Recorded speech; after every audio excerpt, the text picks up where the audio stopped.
February 10th, 2005. FBI headquarters, Washington, D.C. An agent opens a secure email attachment and his face goes white. He's staring at something that shouldn't exist, the FBI's entire target list. Real names of undercover informants, active case codes, which hackers are cooperating. 11 pages of America's most classified cyber operations stolen from their own servers. But here's what makes every agent sick to their stomach. The hacker who pulled this off is on their payroll. How did a 20-year-old kid con the world's most powerful law enforcement agency? And why did the FBI agent who caught him end up losing everything? January 19th, 2001. Heathrow Airport. You're watching a 20-year-old Ukrainian board a one-way flight to America. He thinks he's about to become Silicon Valley's next success story. But exactly in 7 hours and 23 minutes, he'll be in handcuffs. Meet Maxim Popov. Wire-rimmed glasses, nervous laugh. Looks like he should be debugging code in a dorm room, not sitting in first class with 2 FBI escorts. Yesterday, he walked into the US Embassy in London with an offer. Eastern European hacking secrets in exchange for the American dream. For 4 months, he's been negotiating this deal. A new identity. A legitimate job. Maybe even seed funding for a startup. The agents promised him everything. And they lied. The second Popov's feet touch US soil at JFK, the smiles vanish. The friendly agents who bought him drinks in London, they snap on handcuffs. The visa they promised, it's actually an arrest warrant. Instead of a welcome party, he gets an isolation cell. A prosecutor slides a single sheet of paper under the bars. Cooperate or rot in federal prison for 30 years.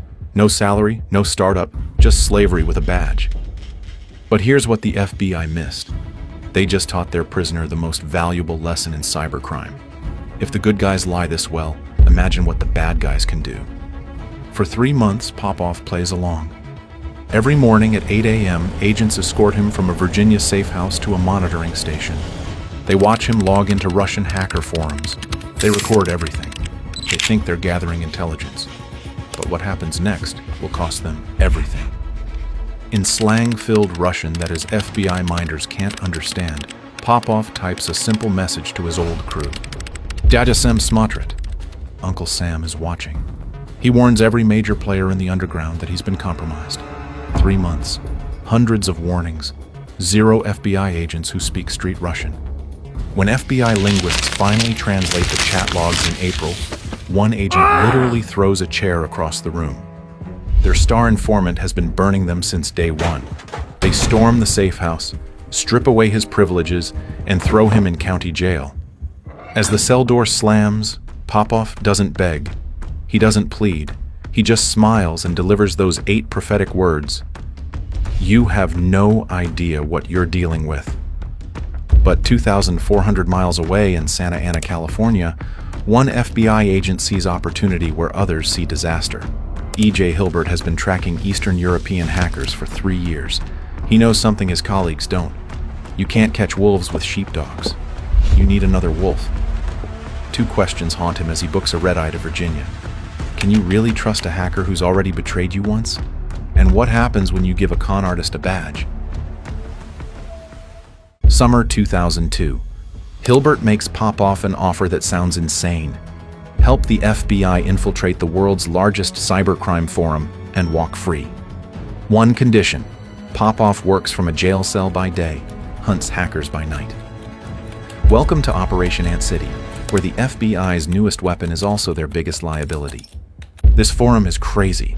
10,000 criminals gathered in one place, buying and selling stolen lives like Pokemon cards. That place is Carter Planet, and in 2002, it's the Amazon of identity theft. Credit cards for $1, social security numbers for $5, entire identities with mothers' maiden names, childhood addresses, and first pets' names, $30, shipping included. This is where Popov must rebuild his reputation from scratch, not as an informant, as the biggest buyer in the game. The FBI gives him a $50,000 budget and a simple mission: shop till they drop. Every purchase is a trap. When criminals send stolen cards to Popov's fake address, they've committed a federal crime. Hilbert traces each card back to its original breach. One purchase leads to a hacked hotel chain, 50,000 guests exposed. Another reveals a department store bleeding customer data for 6 months. It's brilliant, it's working, and it's about to get personal. Thanksgiving Day, 2002. While you're eating turkey with your family, Popov sits alone in an FBI conference room. No visitors allowed. Officially, he doesn't exist. Hilbert walks in carrying something that makes Popov's eyes water, a full Thanksgiving feast. Turkey, stuffing, cranberry sauce, even pumpkin pie. Then Hilbert does something unprecedented. He wheels in a projector and starts playing The Lord of the Rings. For 3 hours, they don't talk about crime. They don't discuss cases. They just watch hobbits save the world while eating pie. Popov later calls this the moment everything changed. Not because of the food, because for the first time since landing in America, someone treated him like a human being instead of an asset. That night, he makes a decision that will eventually bring down Carter Planet's founder. But first, he needs to catch a ghost. Script is what they call him, but his real name and his location are unknown. Only one thing is certain. He co-founded Carter Planet and personally handles the forum's biggest deals. Popov spends 6 weeks building a relationship, pretending to be a Ukrainian middleman with connections to corrupt bank employees. Finally, Script agrees to a test purchase, $400 worth of premium cards. The package arrives at FBI headquarters wrapped in Ukrainian newspaper. Inside, 200 credit cards that were stolen just 72 hours earlier. But Script made one fatal mistake. He included a handwritten note. Hilbert runs the handwriting through international databases, and bingo, Script is actually Roman Vega, and he lives in Odessa. 6 months later, Ukrainian police knock on his door at 4 a.m. He serves 6 months, a slap on the wrist, but the message ripples through the underground. Nobody is untouchable. By April 2003, Ant City has prevented $70 million in fraud. But here's what success really costs. Can you turn a criminal into a hero without them remembering they're still a criminal? And what happens when the FBI's best weapon decides he's done being a weapon? February 2003. 8 million credit card numbers just got stolen from Data Processing International. That's not a typo. 8 million. If you stacked the printouts, they'd reach the 40th floor of a building. The FBI is panicking. Then Popov gets a message from someone calling themselves RES. I know who has the cards. I can broker the entire database. Interested? Res is 21 years old, lives with his mom in St. Petersburg, and just made the mistake of his life. He thinks he's talking to a fellow criminal. He's actually negotiating with the FBI's secret weapon. But RES has a point. Why would a small-time buyer suddenly want $200,000 worth of stolen cards? Popov needs to prove he's legitimate. What happens next looks like a scene from a heist movie, except it's real, and your tax dollars paid for it. Inside a secure vault in a branch of Bank of America in Los Angeles, the FBI has $200,000 in $100 bills. The mission? Make Popov look like Tony Soprano. FBI agents stack the cash in neat pyramids while Popov practices his lines in Russian. The camera rolls. Popov grabs a stack, fans it like a poker hand, holds a bill to the light.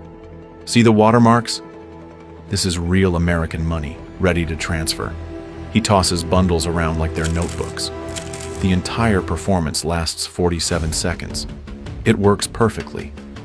But Popov wants more than just RES's cards. He wants his real name.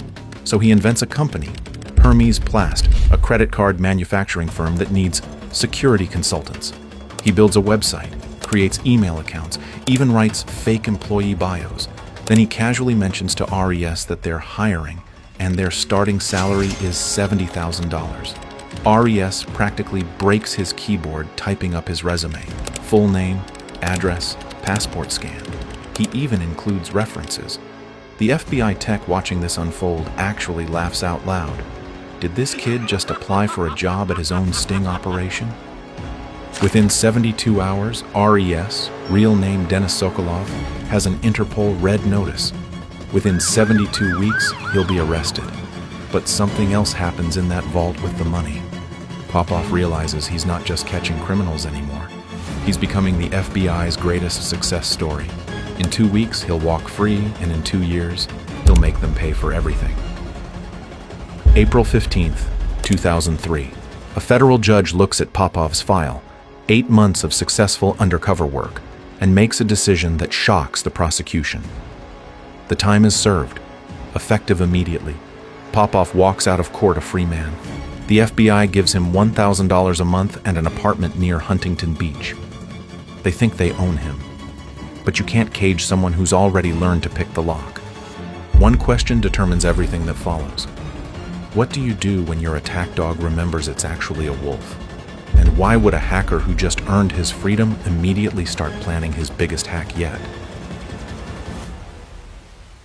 New Year's Eve, 2004. Hilbert's phone rings at 11:47 p.m. You can hear champagne glasses clinking in the background. Popov's voice cuts through the celebration. Check your email. The FBI just got hacked. Not a small breach, not a minor incident. Someone has root access to every email ending in FBI.gov. Every agent, every case, and every confidential informant. All of it compromised through something called X25, a networking protocol from 1976 that nobody bothered to update because nobody knew it existed. Except Popov. And he's offering to fix it. For a price. The files Popov sends make Hilbert's blood freeze. The first one is an 11-page dossier on a mob boss the FBI is building a RICO case against. The seventh is a spreadsheet of every hacker the FBI and Secret Service are hunting, sorted by jurisdiction, with notes like cooperating witness and surveillance authorized. The header on every page screams in bold letters, "Do not transmit over internet." Yet here it is, pulled straight from FBI.gov email servers. Someone at the Bureau actually typed those words, then emailed the document anyway. The irony is physically painful. Within 6 hours, Hilbert is on a plane to DC, and within 12 hours, he's in a room with the FBI director. Then, the White House Chief of Staff is demanding answers. The Bureau cuts a check to Popov's new company, Psychmos, for $10,000. It's the first time in FBI history they've paid a foreign national who skipped probation to solve their own security breach. Nobody asks the obvious question. How did Popov know about this so fast? Here's what $10,000 buys you. Popov identifies the hacker as Leonid Sokolov, provides his address in St. Petersburg, and even arranges an introduction. Hilbert goes undercover in a Russian hacker chat. Within 3 messages, Sokolov is bragging about the FBI breach. Within 10 messages, he's explaining exactly how he did it. Within 20 messages, he's offering to sell more stolen FBI files. It's the easiest confession Hilbert has ever gotten. Too easy. But when you're drowning, you don't question the life preserver. The FBI issues a sealed indictment. Interpol adds Sokolov to their watch list. Hilbert even writes Popov an official letter of commendation on FBI letterhead, praising his invaluable assistance to the United States. Popov posts it on his company website immediately. He's now officially an FBI-endorsed security consultant. What could possibly go wrong? On February 10th, 2005, they discover that everything. Remember that meeting from our opening? It's about to happen. And the man who saved the FBI is about to destroy the agent who saved him. 2 questions will determine who survives. Why would Popov suddenly approach a Fortune 500 company with stolen data? And what happens when prosecutors realize the FBI's hero is actually running a protection racket? Who is Dennis Pinhouse? The prosecutor's voice crackles through the speakerphone. 5 FBI executives stare at Hilbert. He has exactly 3 seconds to decide, protect his source or save his career. He can't do both. Dennis Pinhouse is Popov's alias. Yesterday, under that name, he contacted EMC Corporation about their stolen source code, VMware software worth $500 million. His offer sounded like charity. I can help contain your breach. EMC heard extortion. Pay me or your code goes public. They called the FBI's Boston office. Now Boston wants blood. They think they've uncovered a protection racket run by an FBI informant. They're right. They're also wrong. The truth is worse than anything they imagine. Give us his real name. The prosecutor's demand hangs in the air like a blade. Hilbert calculates the damage: expose Popov and lose every investigation he's connected to, or protect Popov and lose his badge. In the silence, someone mentions Whitey Bulger, the Boston mobster whose FBI handler went to prison for corruption. The comparison is clear. Hilbert is either corrupt or incompetent, or maybe both. No, Hilbert's refusal comes out harder than intended. He's actively working on sensitive operations. Exposing him would compromise national security. True, but incomplete. The whole truth? Hilbert knows Popov is probably guilty. He also knows Popov is the only reason they caught the FBI hackers. You can't convict your star witness of being a criminal. That's what he was hired for. But 72 hours later, Hilbert is under investigation for conspiracy, wire fraud, and obstruction of justice. His computer is seized. His files are audited. His phone records are subpoenaed. Colleagues who used to grab coffee now avoid eye contact. The hero of Operation Ant City has become radioactive. Here's the detail that breaks him. His 5-year-old daughter asks why Daddy seems sad all the time. He can't tell her the truth, that Daddy trusted the wrong person, and now Daddy might go to jail. Meanwhile, in Ukraine, Popov collects his EMC payment, $30,000 wired directly to his account, with another $40,000 promised if the code stays private for 4 years. He's literally holding Fortune 500 companies hostage with their own data. The FBI doesn't know about the payment. EMC doesn't mention it. Everyone is lying to everyone, and Hilbert is the only one paying the price. August 2006. Hilbert's supervisor calls him in. The promotion he's worked toward for 8 years has been denied. The reason? Pending investigation. There is a clear translation here. You're done here. After months of watching his career dissolve in slow motion, Hilbert makes the only choice left. He places his badge and gun on his supervisor's desk. Badge number 4982. Glock 23, serial number RKK291. 15 years of service, ended by a Ukrainian kid he tried to help. The investigation finds no evidence of wrongdoing. The DOJ quietly drops all charges in 2009. But you can't unfire yourself from the FBI. Hilbert becomes a private security consultant, the kind companies hire when they've been hacked and don't trust law enforcement. He's good at it. He's successful. He never forgets. But 2 questions haunt him every night. What kind of person destroys the only friend they have? And what if Popov's betrayal went deeper than anyone imagined? 2012. After 7 years of silence, Hilbert's phone rings. The caller ID shows a Ukrainian number. You already know who it is. I wanted to thank you. Popov's voice is older, quieter. For the Thanksgiving dinner, for treating me like a person. You were the only friend I had. The words hit Hilbert like a confession at a funeral. Too late to matter, too honest to ignore. They talk for 3 hours. Popov has a family now. Claims he's gone legitimate, says he's sorry about what happened. Then, almost casually, he drops the bomb. You know I was the one who hacked the FBI, right? There is a silence, the kind that makes your ears ring. Hilbert's mind races through 5 years of clues he missed.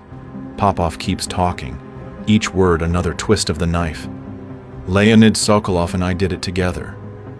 We used the X-25 vulnerability to breach AT&T's data center. We pulled the FBI files. Then I sold the solution back to you for $10,000. Sokolov confessed to you because I paid him to. The whole thing was my operation. Think about that. The FBI paid the hacker who robbed them to catch himself. They gave him a commendation letter for solving his own crime. They destroyed their best agent's career protecting the person who played them all. It's not just a con, it's performance art. Popov orchestrated every beat. The breach, the discovery, the investigation, the solution. He wrote the script and cast himself as both villain and hero. Were you suspicious? Popov asks, genuinely curious. Hilbert admits the truth. Sometimes. But I wanted to believe you'd changed. This is the cruelest part. Hilbert wasn't naive. He was hopeful. He saw potential in a lost kid and tried to save him. Popov saw an opportunity and took everything he could. Both of them were right. Both of them were wrong. I never changed, Popov says, then adds something unexpected. But who cares? I still love you. It's the most honest thing he's ever said. Love and betrayal aren't opposites in Popov's world. They're dance partners. He genuinely cares about Hilbert. He also genuinely destroyed him. In his mind, there's no contradiction. That's what makes him dangerous. Not the technical skills or the criminal connections. It's the ability to smile while picking your pocket, then help you look for your wallet. Popov walked free, somewhere in Eastern Europe, presumably still running his consulting firm. Never arrested, never extradited, never punished. Hilbert rebuilt his life but carries the scars, professional and personal. The FBI quietly buried Operation Ant City in classified files. Officially, it was a success. Unofficially, it's a warning. When you hire a thief to catch thieves, remember, they're still a thief. But the real lesson isn't about trust or betrayal. It's about the price of justice in a digital world where the best cops used to be criminals, and the best criminals have FBI recommendation letters. The next time you hear about a massive data breach or a brilliant FBI cyber operation, ask yourself, who's really running the show? Because if Maxim Popov taught us anything, it's that in cyberspace, the good guys and bad guys use the same keyboard. The only difference is who's paying them. Today, that might be the FBI. Tomorrow? Well, you saw what happened with the SolarWinds attack in our video. Sometimes the hackers are so deep in the system, they're practically running IT support. Click here to watch how Russian intelligence operated inside US government networks for 9 months while being paid as security consultants. Because if you think Popov's story is wild, wait until you see what happens when an entire country runs the same con.